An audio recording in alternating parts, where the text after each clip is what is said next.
Hello, Clement229 here, another Topic of the Week video, and this week I'll be talking about Ozai from Avatar The Last Airbender.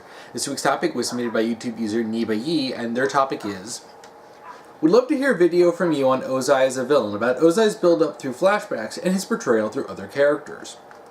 You know, what's funny thing about Ozai is that despite being the ultimate main final villain of Avatar The Last Airbender, you actually barely get to see any of him. I mean, you don't even get to see his face until book 3. Up until then, he's always shrouded in shadows or, just merely talked about. But while Ozai does get kind of a bad rap as being the bland villain of Avatar The Last Airbender, well, mainly because you're comparing him to Zuko and Azula, who are two very well-developed villains, going in different directions, where Zuko ends up becoming a good guy and Azula just goes crazy. There's a lot of build-up for Ozai's character, throughout the entire show. Because you find out, with Zuko you're introduced to basically, from the very beginning. And you find out, about Zuko's backstory. His father is heavily, related to that. And, for Azula and Iroh, they're all a family of the Fire Lord. So you start learning more about him through other characters. And sometimes you get flashbacks, like when you see Zuko get his scar, like when Ozai just shoves him with a face full of fire in an Agni Kai, or even just that meeting where, Zuko interrupts that got him, into that Agni Kai in the first place. There's a lot of scenes that, show Ozai and basically tell us about his character without actually having to have him be on screen or even be there for, much at all. In fact, the only time he actually gets really significant screen time is in book 3, and, that's mostly near the end. Particularly when he's actually fighting Aang. Or especially like when Zuko confronts him too. But with Ozai, you have a lot of moments like that just inform you about his character. And what I find is interesting is when I was really thinking about this topic, I started thinking about, I felt like I was thinking, alright, I'm going to have to do research on Ozai's character, but then I realized I know stuff about Ozai's character. And I was thinking, I did, brush up on his character just to, for this topic, but I was just thinking, I'm like, wow, I can remember about his character. Like, I remember, the things he did to Zuko. I remember the fact that, he never really cared about Zuko. He cared about Azula because she was a prodigy, and he focused on her, which is why she ended up turning so awful and sociopathic, because she was being raised by a monster. I remember that he, brought Zuko into the meeting, and when Zuko interrupted out of turn, he went and personally stepped in just to punish him because he could, because he's cruel. And we know that, the whole issue with the fact that Zuko was going to be killed, and then Ursa ends up killing Azula, and he ends up ascending to the throne, and Ursa disappears. Yeah, you learn a lot about his character without actually having to be told it specifically. It's not like they're specifically expositing about Ozai a lot. You do get stuff like, when we actually get a lot of interesting things, like when Zuko says that his family actually was happy once upon a time. You actually have the fact that they went to the Ember Islands, and they had a summer home there.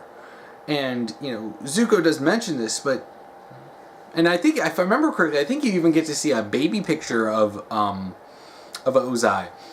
So, you get a lot of this characterization for Ozai, and sure, yeah, maybe there was once upon a time where he wasn't that bad of a guy. Maybe when he and Ursa got together, that maybe he was just alright. But as we know, over time, he became corrupted, and in the wise words of Iroh, it's crazy, and he needs to go down. Applies to both Ozai and Azula. But it's funny because whenever you talk to people about it, everyone always talks about Zuko. Everyone always talks about Azula. Everyone always talks about, gosh dang it, the Dai Li guy. Everyone always talks about Zhao. And you have all these other villains. and side villains and stuff, but a lot of people always want to kind of discount Ozai. In fact, I always see people, particularly when it gets Avatar versus The Last Airbender versus Legend of Korra, everyone's always going to be, well, at least they're better than Ozai. Which, no, the villains really aren't. But Ozai always kind of gets a little crapped on. I mean, I guess it's probably because he has less on-screen presence than Zuko and Azula, who... Azula pretty much takes the role as main villain. At least the main villain that we're seeing throughout the show over Ozai, who is the proper big bad. And it's only at the very end when he actually does take center stage with his fight with Aang during the big final battle during Sozin's Comet. But it's funny, the more I think about Avatar The Last Airbender, there's always some new credit I can give to the writers. And I really have to say, I'm actually impressed in the fact that the writers did a lot without having to even say much about his character. There's a lot about Ozai, just like when you're piecing together the different backstories of, Iroh, of Zuko and Azula, and a bit of Ursa. You actually get a better picture of Ozai. And you find out he's cruel, he's horrible. And you don't even need to have him at the end screaming, "Rawr," as he's torching, the earth. Because you already understand that he's bad. And, you get these nice moments of, build-up of his character throughout the show.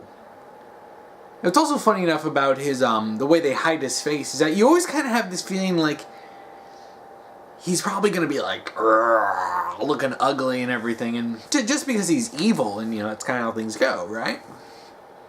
And I mean, at least that's how it was for me, at least when I was younger, when I was watching the show for the first time. Because you think he's going to look bad, and then you have these build-up in anticipation for his character, and then you see his face, and he's a conventionally attractive middle-aged man, voiced by Mark Hamill. And then it's like, oh, well, yeah, I mean, just because he's evil doesn't mean he has to look evil. I mean, sure, if he acted nice, you wouldn't even say he looked evil. It's just because we know he's evil that by the time we actually see his face, it's, evil! But it's really funny that it was Ozai, really, I've always kind of considered Ozai to be sort of a lesser villain in Avatar The Last Airbender, but the more I think about it, he's really not that bad. I mean, now I really want to go back and rewatch Avatar The Last Airbender. Of course, that's the mood every time I do start talking about Avatar The Last Airbender. Because there's a lot of focus on... I think it's actually wise that they didn't focus on Ozai as much early on, because with Book 1, you really get familiar with Zuko, and you get attached to his character. In Book 2, you start getting introduced properly to Azula, and you start getting attached to her character. And then in Book 3, it's like, okay, now that we've gotten the starting points for those characters, now we're going to be bringing in Ozai as a character with more presence. So it's all very structured and good writing.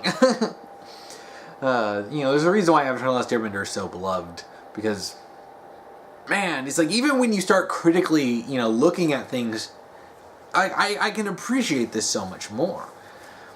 So really, I mean, I do like, the way Ozai was portrayed, the way he was built up, what the topic is asking about, because, it lets us get familiar with the other villains, and it lets us really kind of get involved in the character arcs for Zuko and Azula. And it's kind of funny because, really, by the time you get to the end, you're basically reaching the end of, Ozai's main story. And then you get, essentially like the end of Zuko and Azula's, and by the end of Book 3, you're getting the end of all these villains' storylines, where Zuko has become a good guy officially. Azula's issues that had been brought up a little bit before really start coming to the forefront, and the fact that she got completely screwed over by her dad. Even though Ozai, prided himself with Azula, yeah, he treated her like garbage too. She was nothing more than a means to an end for him. It's like when he gave her the title of the Fire Lord, and she's just like, sweet, I'm in charge now. And he's like, I declare myself the Phoenix King, and I'm in charge of everything. And then she's just like,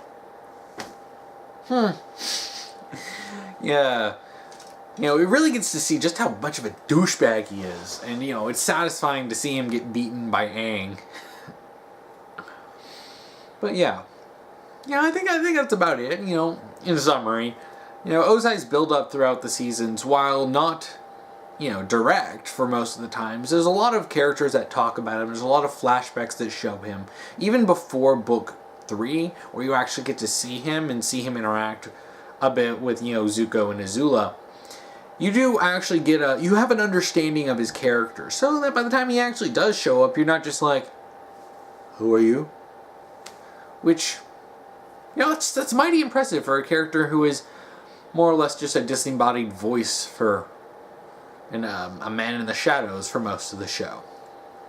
Well, I think that's about it. So if you want to submit a topic to me, you can either comment below if you're on YouTube, or if you're on Tumblr, send me an ask and do topic : and then whatever topic you want me to talk about. Just make sure to follow the rules that I'll be posting down below. If you want to watch last week's topic video, you can check that out here. If you want to watch next week's topic video, you can check that out here when I get that done. And thank you for watching.